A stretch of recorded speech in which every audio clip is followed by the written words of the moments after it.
Este vídeo explora a ideia de ir embora usando filosofia e, possivelmente surpreendentemente, economia, o que pode nos ajudar a decidir quando ficar e quando ir embora. Algumas pessoas consideram o ato de ir embora um ato de fraqueza. Engraçado o suficiente, as pessoas que o fazem geralmente se beneficiam de nós ficarmos por perto. Desde de sempre o sábio Carl Jung pontuou em sua psicologia a importância de mantermos somente o que realmente nos fortalece por perto e saber que às vezes devemos partir. A maioria das pessoas não quer ser covarde. Geralmente, queremos manter nossa posição, não desistir do que temos e aguentar firme até que as coisas melhorem. Por exemplo, não queremos ser desistentes, então continuamos trabalhando em nossos empregos, mesmo que o ambiente seja tóxico.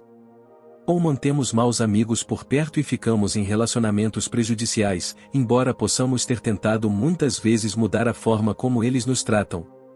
Mas, às vezes, podemos nos perguntar se a situação em que estamos vale a pena manter. Às vezes, nossa melhor opção é ir embora e dizer a verdade. Ir embora pode ser libertador. Embora alguns vejam isso como desistir ou fracassar.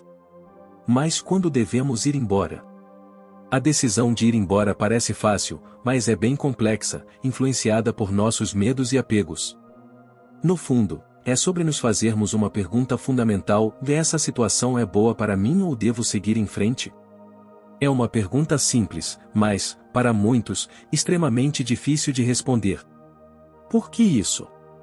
É porque o ato de ir embora é frequentemente a única ação que os faz perder poder sobre nós. Ir embora em si é um ato de poder, sinaliza nossa capacidade de prosperar independentemente do que a outra parte fornece. Portanto, ir embora é uma excelente posição de negociação. Se formos embora, mostramos nossa independência do resultado e, assim, fortalecemos nossas posições. No entanto, muitas pessoas têm dificuldades em ir embora. Achamos desafiador abrir mão daquilo de que nos afastamos. Então, por que isso acontece? Uma razão pela qual achamos isso difícil é o apego. Tememos ir embora porque estamos apegados à coisa da qual pretendemos nos afastar. Essa coisa pode até ser algo que ainda não esteja em nossa posse. Por exemplo, nós realmente queremos ter um carro em particular, nós o estamos olhando na internet há alguns meses, discutimos com amigos e cônjuges, ficamos mais apegados à ideia de tê-lo para nós mesmos e consideramos comprá-lo todos os dias. Então, antes mesmo de comprá-lo, nós criamos um apego a esse carro. Quando estamos apegados, seja uma ideia para o futuro, algo no presente ou memórias do passado, é difícil deixar ir, é difícil se afastar das coisas às quais estamos apegados. Esse mecanismo se aplica a objetos, pessoas, animais, ideias e quase tudo que gostamos. Mas por meio desses apegos, essas coisas têm poder sobre nós. E assim, aqueles que nos fornecem essas coisas só podem alavancar esse poder. Então, se um vendedor de carros sabe que você está morrendo de vontade de ter o que ele está vendendo, ele sabe que sua posição de negociação é forte. Como você está tão apegado à ideia de ter esse carro, ele espera que você ache difícil se afastar de um mau negócio e provavelmente ignorará os defeitos. Apego também causa dificuldades em nos afastar de relacionamentos tóxicos. Se um amigo, parceiro de negócios ou cônjuge nos maltrata, mas estamos profundamente apegados a essas pessoas ou ao que elas nos fornecem, então é bem desafiador nos afastarmos delas porque, ao fazer isso, perdemos a dor, mas também perdemos alguém com quem estamos profundamente enredados, e escapamos de algo a que somos avessos, mas também perdemos algo que desejamos. E essas pessoas nos envergonhando ou nos culpando por termos ido embora tornam ainda mais difícil sair por aquela porta. Outra razão pela qual é tão difícil ir embora é o medo do desconhecido. Temos medo do que pode acontecer se abandonarmos uma situação familiar. O que estará do outro lado? Será melhor ou pior? Podemos odiar nossos empregos, mas que terror nos espera quando os deixamos? Podemos estar em um casamento tóxico e desejar sair, mas nossos mundos não vão desmoronar se o fizermos? A incerteza do futuro pode ser tão assustadora que nos impede de dar esse salto de fé. Estamos nos afastando do conhecido para o desconhecido, do familiar e previsível para o escuro e imprevisível. Então, como decidimos quando é hora de ir embora? Claro, se ir embora é ou não a melhor opção é principalmente subjetivo e é complexo, baseado em muitos fatores. Então, novamente, como decidimos quando ir embora?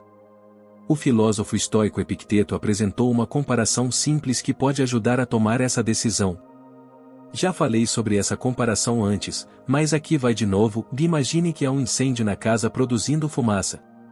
Contanto que a fumaça seja moderada e haja ventilação suficiente para deixá-la escapar, não tem problema ficar. Mas se a quantidade de fumaça sair do controle e se tornar prejudicial, provavelmente é melhor sair de casa. Essa comparação é uma metáfora forte para entender quando é hora de se afastar de situações que nos prejudicam. Mas ainda é bem vaga quando se trata de prática. Tipo, o que constitui muita fumaça? Em alguns casos, os efeitos nocivos são claros, por exemplo, em casos de abuso físico. Mas muitas vezes, a complexidade das situações torna difícil decidir se devemos ou não nos afastar delas. A fumaça, portanto, nos cerca mais sutilmente e pode até, paradoxalmente, nos cegar para sua própria presença, como em não podemos ver a fumaça por causa, da fumaça. Então, como identificamos esse conceito tangível de fumaça sobre o qual Epicteto falou? Vamos nos afastar da filosofia por um tempo e explorar alguns conceitos da economia para expandir a analogia de Epicteto e ajudar nosso processo de tomada de decisão em situações de fumaça. O primeiro é o: você já listou os prós e contras de permanecer em uma situação específica, seja um emprego, um relacionamento ou talvez um ambiente de vida? Nesse caso, você se envolveu em uma análise de custo-benefício. Os benefícios só podem incluir razões pelas quais entramos na situação em primeiro lugar ou o que esperávamos ganhar permanecendo nela. Veja a casa de Epicteto, por exemplo. Ela fornece abrigo e armazenamento, a vizinhança ao redor pode ser boa e a localização é conveniente. Depois de um tempo, a casa pode ter valor sentimental, ela abriga memórias e familiaridade, é um lugar para chamar de lar. Por outro lado, os custos envolvem os efeitos nocivos da fumaça, desconforto, falta de visão, riscos à saúde e até mesmo problemas psicológicos que podem surgir da perturbação contínua. Quando a balança pende para os custos, significando que os custos superam os benefícios, poderíamos argumentar que há muita fumaça na casa. Portanto, a quantidade de fumaça na casa se torna relativa, pois se correlaciona com os benefícios da casa. Da mesma forma, poderíamos usar a análise de custo-benefício para avaliar relacionamentos, empregos e esforços pessoais para decidir se eles são muito enfumaçados e, portanto, é hora de ir embora. O segundo é o: muitas vezes, permanecemos na casa enfumaçada, mesmo quando é evidente que não deveríamos. Os custos claramente superam os benefícios e já faz muito tempo. Mas por que permanecemos? A falácia do custo irrecuperável sugere que as pessoas permanecem em tais situações por causa do que já investiram.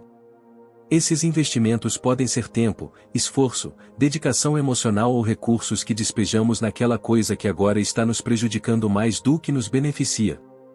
Um excelente exemplo disso é o casamento. Frequentemente, e com razão, as pessoas investem muito em seus casamentos, tiram um tempo sozinhas, os anos de nossas vidas que passamos dedicados aos nossos cônjuges. Então, quando o casamento vai para o sul, e claramente não está mais funcionando e além do reparo, ainda pode ser difícil sair sem sentir que perdemos algo insubstituível. Mas essa é a falácia do custo irrecuperável em jogo. É o equívoco de que devemos continuar em um caminho prejudicial simplesmente porque já nos comprometemos muito com ele. Mas nossos investimentos passados não geram os rendimentos que esperávamos.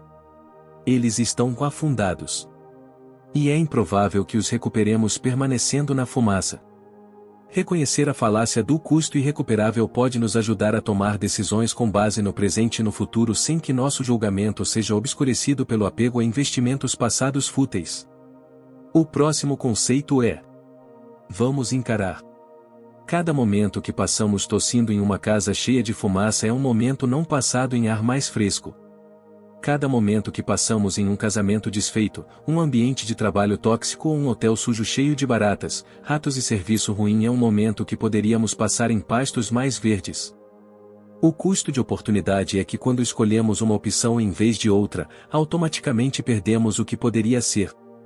Permanecer em uma situação prejudicial tem um custo significativo, não apenas o dano, mas também os benefícios que perdemos. Talvez haja uma casa ao nosso lado com ar limpo, ventilação decente e ar-condicionado. Talvez haja uma oportunidade para novas experiências, novos relacionamentos e crescimento pessoal fora dessas paredes sufocantes. Ao não ir embora, sacrificamos esses benefícios potenciais. Então, reconhecer o custo de oportunidade nos ajuda a considerar outros caminhos se decidirmos deixar a fumaça. Em vez de nos perguntarmos quais são os riscos de ir embora, também poderíamos perguntar quais são os riscos de não ir embora. Quais são os perigos de não sair da casa de fumantes, além da possibilidade de sufocamento? Antes de prosseguirmos, é preciso dizer que os conceitos que acabamos de explorar dependem muito da lógica e da razão, o que pode não combinar com a complexidade emocional dos humanos.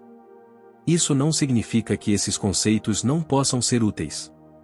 Mas acho importante lembrar que os humanos são seres muito complexos e que forças mais profundas e subjacentes podem nos impulsionar a fazer o que fazemos. Às vezes, nossas escolhas desafiam a lógica, movidas por desejos ou medos que talvez não entendamos completamente. Agora que isso está resolvido, vamos voltar ao modo racional. Acho que o conceito de custo de oportunidade se presta a uma exploração mais aprofundada. No contexto de ir embora, ele não foca tanto na situação em questão, mas no potencial que está fora dela, a coisa que poderíamos adquirir depois de cortar nossas perdas. Ele nos lembra que quando estamos indo embora de algo, também estamos indo em direção a algo. Portanto, não é que quando partimos, caminhamos para um grande e escuro abismo de nada, e nossas vidas estão praticamente acabadas, mesmo que pareça assim antes de darmos o passo. Há algo em direção ao qual nos movemos, mesmo que não estejamos cientes disso a princípio. Portanto, ir embora é frequentemente um salto de fé, acreditando que quando uma porta se fecha, outra se abrirá. Sim, não sabemos para onde essa porta leva, mas o não saber o deveria nos impedir de entrar? Alan Watts não disse uma vez que nenhuma vida que vale a pena pode ser vivida sem riscos? No entanto, ao contemplar a vastidão do nosso planeta e a multidão de pessoas vivendo nele, esse salto de fé não é um salto tão grande. O mundo está cheio de oportunidades e recursos.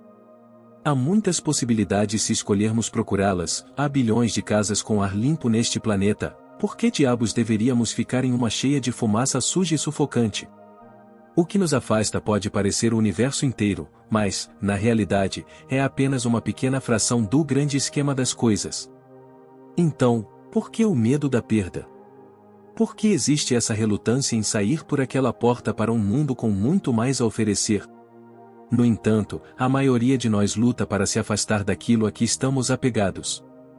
É difícil deixar o que se tornou uma parte tão intrincada de nossas vidas, de nossas identidades. E, como dito antes, os humanos são complexos. Às vezes, lutamos para ir embora sem nem saber o porquê. Para concluir este vídeo, acho que o que pode ajudar é nos lembrar de que nunca saímos de mãos vazias. Nós guardamos as memórias.